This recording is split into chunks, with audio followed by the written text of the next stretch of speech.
गेल्या 15 वर्षांपासून नगरमध्ये बाल एकांकिका महोत्सव भरतोय। कांक्रिया करंडक असं या महोत्सवाचं नाव आहे।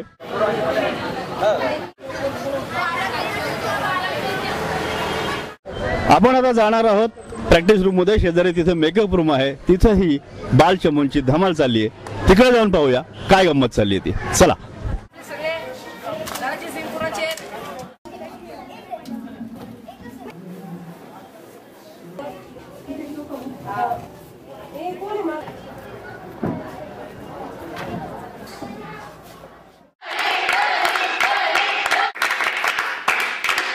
गेल्या 26 वर्षांपासून रंगमंचावर कार्यरत असलेली सप्तरंग थिएटर्स ही संस्था, या संस्थेच्या विद्यार्थ्यांचं इथे आता प्रॅक्टिस चालू आहे, बाल चमूची धमाल चालू आहे। सरांनी धमाल सुद्धा करून दिली, त्याचप्रमाणे प्रॅक्टिस सुद्धा छान घेतली। तर आता कॉम्पिटिशन मध्ये बघ पुणे, नागपूर, बीड, सोलापूर इकडची मुलं उतरलीत। तुला कॉन्फिडन्स आहे तुम्ही बाजी मारणार म्हणून? आम्हाला सगळ्यांना पूर्ण कॉन्फिडन्स आहे की आम्हीच प्राइज घेऊन येणार। तुझं काय नाव आणि तुला काय वाटतं याच्याबद्दल? माझं नाव आकांक्षा श्याम शिंदे आहे आणि म्हणजे बाकीचे जे नाटकं आहेत त्यांचं आम्ही सगळं विसरून आमचं कसं जास्त बेटर होईल ह्याचा जास्त प्रयत्न करू। एकांकिकेमध्ये तुझा काय रोल आहे? माझा रंजी म्हणजे अशी कचरा वगैरे गोळा करणारी मुलगी, त्याचा रोल। रंजे तुला इथलच्या बाटल्या संपल्या, इथलच्या कचरा संपला असेल तर हॉस्पिटल जवळ जा, तिथं लई कचरा पडलाय आणि बाटल्या पण फेकलेल्या आहेत, जा तिथं। तुला म्हणून दाखवतो एखादा डायलॉग? दाखव। आता अजय काही तुला शिकवायचं नाही अगं, हे सुट्टीपुरतं काम होतं, सरांनी सांगितलेलं। शिवाय महिना 15 दिवसात हे वर्षही संपेल, बालिका वर्ष। ओके, धमाल चालली आहे। एकूण एक विद्यार्थ्यांची प्रॅक्टिस रंगते, काही जण डायलॉग विसरतायत, काही जण शब्द बोलतायत। सप्तरंग थिएटरचे संचालक श्याम शिंदे आपल्या बरोबर आहेत। 26 वर्षापासून या क्षेत्रात ते कार्यरत आहेत, त्यांचं काय म्हणणं जाणून घेऊया। मला स्वतःला एक जाणवलेलं आहे लहानपणी की आपल्याला व्यासपीठ योग्य जर नाही मिळालं तर पुढची प्रगती बरीचशी थांबते।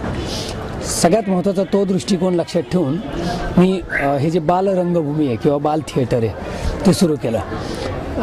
हे सुरू करताना एक निश्चित होतं की मुलांना फक्त नाटक शिकवायचं नाही आहे, तर मुलांना नाटक करता करता ह्या नाटकाच्या माध्यमातून त्यांचा व्यक्तिमत्व विकास होतो। बालरंगभूमीच्या नुसत्या घोषणाच होतात, फॅशन म्हणून त्याकडे पाहिलं जातं, पण कोणीही त्यासाठी काम करत नाही। मात्र शेवगाव सारख्या ग्रामीण भागात राहूनही बालरंगभूमीसाठी तळमळीने काम करणारे उमेश गेवरीकर सर आपल्या बरोबर आहेत। त्यांना नुकताच पहिला पंडित सत्यदेव दुबे पुरस्कार जाहीर झालाय। काय वाटतं त्यांना बालरंगभूमीबद्दल जाणून घेऊया। बालरंगभूमी ही विद्यार्थी दशेत मुलांचं जे संस्कारक्षम मन आहे त्या मनाला खऱ्या अर्थाने मशागत करत संस्कारक्षम करण्याची क्षमता सगळ्यात जास्त कशामध्ये असेल तर बालनाट्य आणि बालरंगभूमीमध्ये आहे। नाटक हे फक्त समस्या मांडण्यापुरतंच काम करत असं नाही, तर स्टेजवर काम करणारा बालकलाकार हा उत्तम नागरिक घडतो।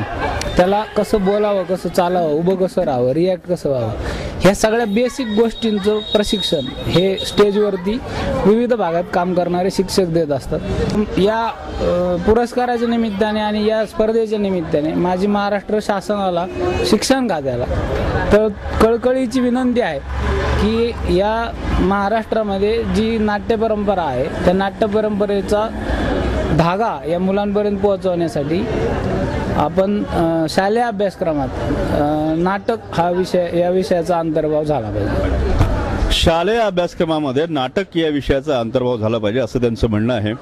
त्यांनी आज सादर केलेल्या अबनॉर्मल या बालचमू, हा सगळा बालचमू आपल्या बरोबर आहे आणि त्यामध्ये अबनॉर्मल मुलाची व्यक्तिरेखा साकारलेला गणू आपल्या बरोबर आहे।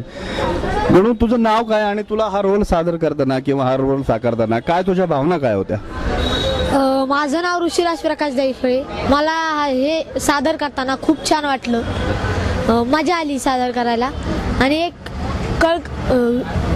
भावना पण निर्माण झाली आहे। तू आधी म्हणजे असं आयकॉन कोण होतं, असा रोल कोणाचा पाहिला होता, तुझ्या डोळ्यासमोर कोणी होतं? सरांनी तुला काय सांगितलं, मग काय म्हणलं तुला? सर आम्हाला म्हटले की आमच्या शाळेत एक माझ्या म्हणजे आता मी जी भूमिका सादर केली त्याच्यासारखाच एक मुलगा आहे गोट्या, त्याचं तो जो करतो ते निरीक्षण करायचं आणि त्याप्रमाणे सादर करायचं। तुमच्या नाटकामध्ये शेवटचा डायलॉग हिने विचारला होता, प्रश्न विचारला होता सगळ्यांना, प्रेक्षकांना, की गणू जाणार कुठं, घरात की शाळेत?